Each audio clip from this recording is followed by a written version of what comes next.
Hello दोस्तों, कैसे हो आप लोग। मेरा नाम है Saroj Paul and I welcome you all back to my channel. आज हम लोग जो मेन डिस्कस करने वाले ना, मुझे शेयर मार्केट में 4 से 5 साल का एक्सपीरियंस हो गया है और उसके बेसिस पे मुझे जो आइडिया लगा है ना कि आईपीओज में हमें कभी नहीं इन्वेस्ट करना चाहिए guys. IPOs are one of the greatest amount of traps for the share holders. आज अगर आप एक इन्वेस्टर हो तो do not get involve in IPOs. Why? What are IPOs? Initial Public Offering. उसमें क्यों इन्वॉल्व नहीं होना है? Let's discuss in this video.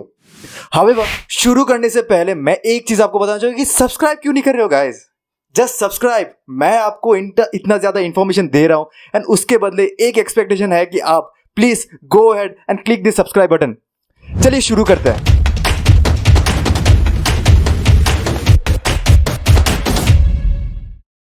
आज इतने सारे लोग एक साथ जाते हैं आईपीओ खरीदने के लिए। क्या उनका दिमाग खराब है कि ऐसे चले जाते हैं? why we should avoid them, why we should avoid IPO, why we should avoid the herd mentality. herd mentality यानी जहां सारे लोग चले जाते हैं वही हम लोग चल पड़ते हैं। That's not right. और वही हम लोग का लॉस होता है। In terms of share market, it is quite unacceptable if you want to make profit in terms of share appreciation in the companies. तो अगर आईपीओ को इन डिटेल में समझे तो what do you mean by initial public offering? Initial public offering यानी when companies जब आते हैं ना शेयर मार्केट में लिस्ट करने अपने आप को। आज हर एक कंपनी बनते ही तो शेयर मार्केट में नहीं आ जाती, उनको लिस्ट करना पड़ता है। कैसे?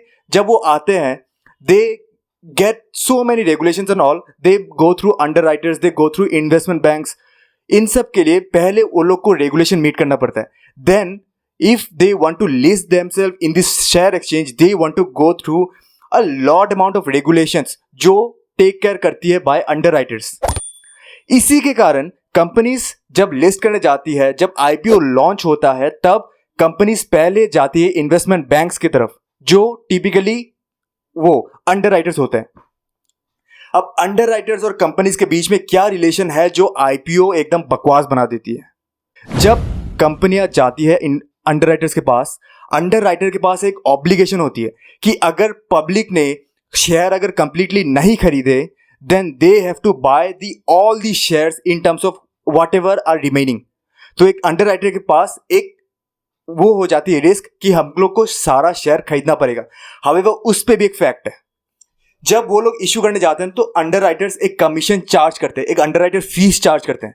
सो उसके साथ अगर वो शेयर प्राइस कर भी लेते हैं, परचेस कर भी लेते हैं, देन उनका परचेस प्राइस गिर जाता है बिकॉज उनका कॉस्ट ऑफ परचेस कम है then you are purchasing the as an investor, because उनको फीस भी मिल रही है जो आप लोग को नहीं मिल रही। आप लोग शेयर खरीद तो रहे हैं लेकिन उसके बदले कोई फीस नहीं मिल रही आप लोग को।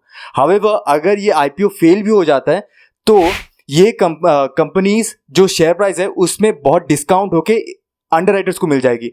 हाउएवर इन सब फैक्ट्स को हटाते हैं, इन सब फैक्ट्स को साइड में रखते हैं। Now coming to the main point. Main point क्या है? जब अंडरराइटर्स के पास जाते हैं they are like, and you will find this one important, कि जब कंपनीज लिस्ट करती है ना, एक ही बात माइंड में रखना कि ये अप ट्रेंड वाला मार्केट है। This is the market where up trend is going on. जब डाउनफॉल होती है, जब मार्केट क्रैश होती है, तब एक भी बहुत रेयरली देखना कि आईपीओस लॉन्च होते हैं। हाउएवर जब मार्केट न्यू हाइज बना रहे होते हैं, न्यू हायर हाइज बना रहे होते हैं, देन यू विल सी कि कंपनीज आईपीओ लेके आ रही है। ले लो ये आईपीओ, ले लो वो आईपीओ ले लो। जब एलआईसी की आईपीओ आ गई तब देखना कि ये जो मार्केट थी वो बहुत हाइट में थी। जब जोमेटो आ गई, जब पेटीएम आ गई, तब एक बहुत हाइट में थी मार्केट। अगर मार्केट क्रैश होती है तो आईपीओस क्यों नहीं आते?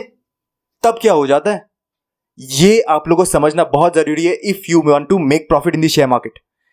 Let's go through it. Commission, जो कमीशन होती है जब कंपनीज जाते हैं अंडरराइटर्स के पास, अंडरराइटर्स वो डिसाइड करते हैं कि कितने प्राइस में बेचना है। आईपीओ एक तरह का मार्केटिंग कॉन्सेप्ट है। जब आईपीओ में आते हैं ना, कंपनीज क्या चाहते हैं कि एक शेयर के थ्रू जितना मैक्सिमम प्राइस हम लोग गेन कर सकते हैं उतना हम लोग मतलब कि कैपिटल हम लोग जुटा ले उन सब शेयर को इश्यू करके। और अंडरराइटर्स उन हिसाब से क्या चाहते हैं कि जितना हम लोग ज्यादा प्राइस रखेंगे उस शेयर के लिए उतना ज्यादा हम लोगों को कमीशन मिलेगा। What do you mean by that? जितना ज्यादा प्राइस में वो लोग शेयर इशू कर रहे हैं, इशू प्राइस जो होगा उतना ज्यादा उन लोग का कमीशन, तो कमीशन से ज्यादा हो गया आप लोग का लॉस। आपके खर्चे पे अंडरराइटर्स ने पैसे कमा लिए, आपके खर्चे पे कंपनी ने पैसे कमा लिए, आपका क्या फायदा रह गया? आपका फायदा तभी होगा जब वो शेयर प्राइस मार्केट में लॉन्च होने के बाद एप्रिशिएट करेगी।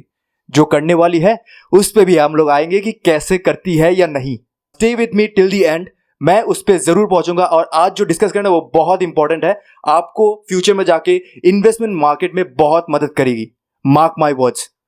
नेक्स्ट आते हैं स्प्रेड, द तीसरी। ये जो पहली है कि वो लोगों को फीस मिलती है, सेकंड है अंडरराइटर्स को कमीशन मिलती है, तीसरी जो स्प्रेड, परचेस करते हैं। कुछ कुछ अंडरराइटर्स होते हैं कि कंपनी से शेयर परचेस करते हैं और इश्यू प्राइस के थ्रू मार्केट में लॉन्च कर देते हैं।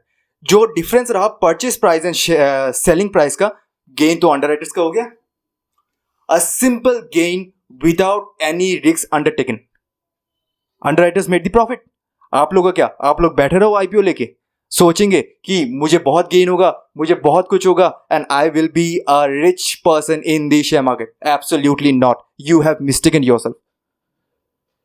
जब आईपीओ लॉन्च होते हैं ना, आईपीओ में अगर आप इन्वॉल्व होना चाहते हैं then it would be a very analytical case. आपको बहुत एनालिसिस चाहिए जो कि आईपीओस में होती ही नहीं। आईपीओस में ओनली ड्राफ्ट देते हैं आप लोग को, जो एनुअल रिपोर्ट भी कंप्लीट नहीं रहता, बहुत सालों का नहीं रहता, रीसेंट ईयर्स का रहता है।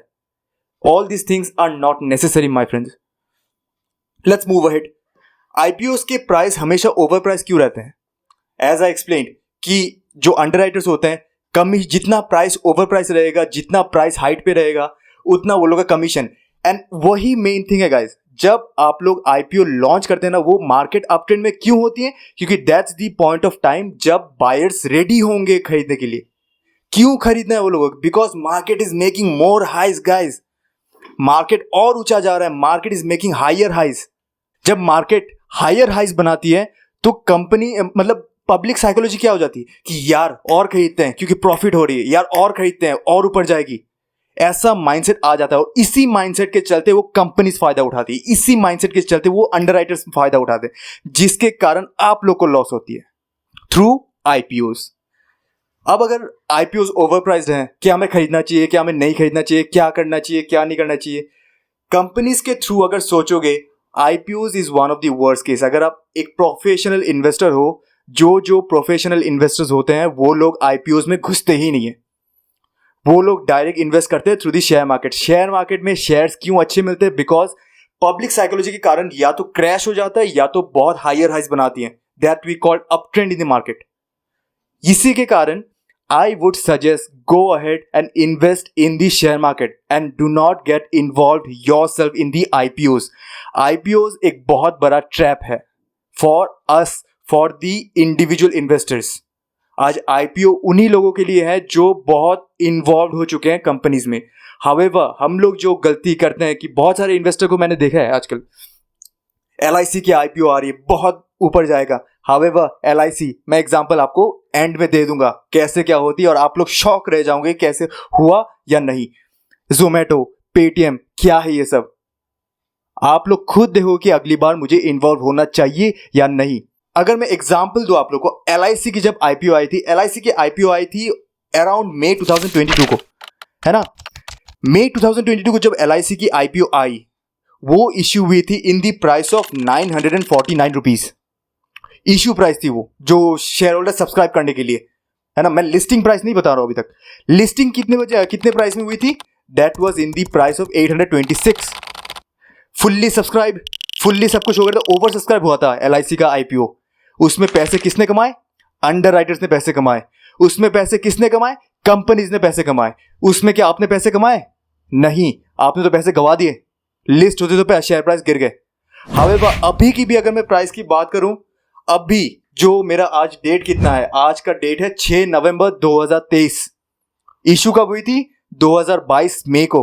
आज का डेट है 2023 नवंबर, और इसी रेंज में अब कितने प्राइस में होगा आप गैस कीजिए। It's around 600 to 610। नीचे तो रहा, ऊपर गया कब? आपको प्रॉफिट हुआ कब? That's the main point. और अगर मैं एग्जांपल दूं, let's go ahead with Zomato. Zomato का तो भी तो लिस्ट हुआ था। It's such an awesome company guys, खरीद ले। अपने अपने रिलेटिव्स आके बोलेंगे ये खरीद लो, जोमेटो बहुत मस्त कंपनी है, ये तो branding. All this things are marketing guys. Zomato कितने में लिस्ट हुई थी? जोमेटो लिस्ट हुई थी जुलाई 2021 को at the issue price of 76। Issue price of 76 rupees. However ये आपको सब्सक्राइब करने के लिए मिनिमम कैपिटल तो रुपीज 15,000 चाहिए होता है। तो 15,000 से आपने 76 रुपीज का एक शेयर परचेज अगर कर लेते हैं, तो मैं वैसे आपको टोटल बता रहा हूं कि कैपिटल आपका 15,000 रुपीज था। तो वो जब लिस्ट होती है, लिस्ट होने पे तो गेन हुआ एट अराउंड 116। आप इमीडिएटली बेच थोड़ी देंगे। एज अ इन्वेस्टर माइंड से सोचिए, अगर आप कोई शेयर खरीदते हैं, आपको डायरेक्ट परफेक्ट बेसिस पे अगर पता है कि इतना ही हाइट बनाएगा, इतना ही लो बनाएगा, देन तो कोई दिक्कत ही नहीं है। अब मेरा वीडियो इधर ही छोड़ के चले जाइए। अगर आपको आइडिया नहीं है कि इतने में सेल करना है या इतने में बाय करना है, इतने कैसे एनालिसिस करना है, then this video is for you. आपको कैसे समझना है, ये जो 116 तक ये प्राइस रीच किया, उसके बाद जो ये प्राइस गिरना शुरू हो गई, आज के डेट पे ये जो लो बनाती है, जो सबसे लोएस्ट आई थी ये, इट वाज अराउंड रुपीज 46.80 46.80 के लो आई थी। ग्रेजुअल इंक्रीज हुई, ग्रेजुअल इंक्रीज होने के बाद आज के डेट पे जो इंक्रीज हुई, अभी भी अगर जुलाई 2021 से बात करें तो कितना फ्लक्चुएशन था, कितना ज्यादा था, कुछ नहीं था उस पर। अभी भी वो कंपनी इतनी भी खास नहीं है एनालिसिस के थ्रू। हाउएवर उसकी प्राइस ग्रेजुअली इंक्रीज होते होते अभी भी 117 के करीब आसपास वो रेंज में मतलब उभर रही है। However if you indulge into time value concept of money, जो मैं आज डिटेल में बात नहीं करूंगा, टाइम वैल्यू मनी के हिसाब से आपका इन्फ्लेशन अगर फैक्टर अगर कंसीडर करें तो आपका प्रॉफिट हुआ कहां, ये मुझे बताइए। अगर इसके अलावा अगर आप शेयर मार्केट में कोई अच्छा खासा एनालिसिस के थ्रू कंपनी चूज कर लेते, then it would have made you a lump sum amount of good amount of profit. However if your analysis was strong, तो मैं वही चीज बोलूंगा। लेट नहीं जाता है, कॉम्प्लेक्स नहीं करते हैं। फाइनल एग्जांपल मैं अगर दूं, पेटीएम चलो लेते हैं। Paytm, how much did got issued? It issued at around 2150 rupees in the month of November 2021। 2150 इतने प्राइस में वो इश्यू होती है ऑन नवंबर 2021। लेकिन 2022 में क्या हो जाता है? 2022 नवंबर तक अगर देखें तो वो सबसे लोएस्ट टच करती है एट द प्राइस ऑफ 465। जब इश्यू हुई थी 2150 में, तो अंडरराइटर्स ने पैसे कमाए, कंपनीज ने पैसे कमाए, आपका पैसा क्या हो गया? If you are invested in the IPO, if you are invested in the IPO, आपका लॉस इज, मैं बोलूंगा नहीं एकदम पक्का है, एक्सेप्शंस आर ऑलवेज देयर। कुछ कुछ शेयर्स आप लोग बोलेंगे कि सरोज ये शेयर तो आप ये गलत बता रहे थे कि दिस वाज रॉन्ग, हाँ आपका एनालिसिस रॉन्ग है। Exceptions are always there. However मैं सारे को लेके एक्सेप्शन नहीं बता रहा, एक्सेप्शंस में एक या दो को ही बताऊंगा, उससे ज्यादा नहीं। ऐसे एक या दो हर जगह रहेंगे जो एक्सेप्शनल केस में आते हैं, लेकिन मोस्टली जो IPOs परफॉर्म करते हैं वो लिस्ट होने के साथ साथ डाउनफॉल करती है, बिकॉज वो ऑलरेडी ओवर प्राइस्ड होते हैं। So IPOs are always mostly over priced. उसमें इन्वॉल्व होना एक बहुत बड़ा ट्रैप है if you are a value investor, if you are a perfect investor in the share market. अगर आपको गेन करना है, then IPOs is completely a trap guys. IPOs एक अच्छा प्लेटफॉर्म नहीं है। आज की भी अगर बात करें पेटीएम की, then Paytm is trending around, आज जो नवंबर 6 2023 की बात कर रहा हूं, तो आज भी वो रेंज में ट्रेंड करी ऑलमोस्ट अराउंड 900 के करीब। इश्यू हुई थी 2150 2 साल पहले, नवंबर 2021, आज है नवंबर 2023। कितना हो गया? टाइम वैल्यू मनी कॉन्सेप्ट को भी आप अगर जान के अगर उसको अप्लाई करते हैं ना, तो आप लोग को खुद पता लग जाए कि आपका लॉस कितना हुआ है, including inflation, including the time value money concept, जो प्रेजेंट वैल्यू होते हैं, ये सब होते हैं। मैं अगले कुछ या अगले किसी वीडियो में मैं जरूर डिस्कस करूंगा what do you mean by time value money concept, time value of money क्या होता है ना, जिससे आपको आइडिया बहुत आएगी कि what do you mean by how do we discount cash flows, how do we analyse using that. So ऐसे बहुत सारे चीजें फाइनेंस में जो हमें जानना चाहिए, and I would suggest this would be always upon you it would be always upon your decision कि मुझे इन्वेस्ट करना चाहिए या नहीं. हाउएवर मैं अगर बोलूँ, if I suggest, if I go through myself, I never got myself into IPOs because I have understood the market and वो कैसे परफॉर्म करती है.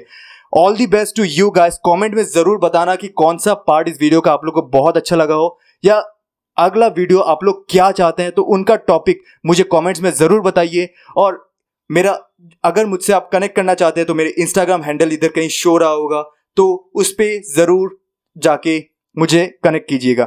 हाउएवर मेरा एक वीडियो जो मैंने बनाया था, that is on network marketing is a scam, वो भी एक अलग बिजनेस आइडिया है, वो भी एक कंप्लीटली न्यू बिजनेस कॉन्सेप्ट है जो बहुत लोग लेते नहीं है. हाउएवर मैं लेट नहीं जाऊंगा, ये आई बटन पे आप लोग को शो कर रहा होगा.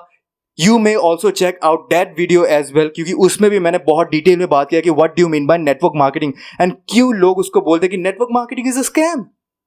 डू यू बिलीव कि नेटवर्क मार्केटिंग स्कैम? वो आपको वीडियो देखने के बाद आप मुझे खुद कमेंट में बताइएगा कि वो स्कैम है या नहीं. Next upon, let's meet in my next video. आप लोग मुझे कमेंट में जरूर बताइए कौन सा टॉपिक चाहिए. मिलते हैं अगले वीडियो में. थैंक यू, नमस्ते.